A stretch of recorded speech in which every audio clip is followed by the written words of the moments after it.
પાટણમાં કમોસમી વરસાદે નગરપાલિકાની પોલ ખોલી નાખી છે. તો આજે કમોસમી વરસાદ વરસ્યો છે, જેના કારણે આજે પાટણના નગરપાલિકાની પોલ ખુલી ગઈ છે. સામાન્ય માવઠામાં મસ્ત મોટો ભૂવો પડી ગયો છે. હારીજ નગરપાલિકાની ઘોર બેદરકારી અહીં સામે આવે છે.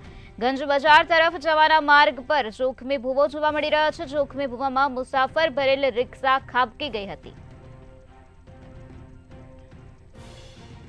રિક્ષાને ભારે નુકસાન થયું છે, તેમજ અંદર બેઠેલા મુસાફરોને પણ ઈજાઓ પહોંચી. મુસાફરો પણ ઈજાગ્રસ્ત થઈ ગયા છે.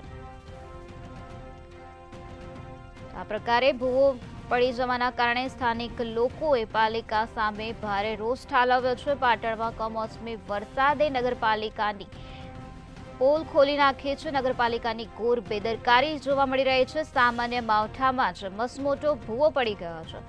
તો હારીજ નગરપાલિકાની ઘોર બેદરકારી જોવા મળી રહી છે. ગંજ બજાર તરફ જવાના માર્ગ પર જોખમી ભૂવો પડ્યો, ત્યારે આ જોખમી ભૂવામાં મુસાફર ભરેલ રિક્ષા ખાબકી ગઈ. ત્યારે રિક્ષાને પણ મોટા પ્રમાણમાં નુકસાન થયું છે. આ સાથે રિક્ષામાં સવાર મુસાફરોને પણ ઈજાઓ પહોંચી છે.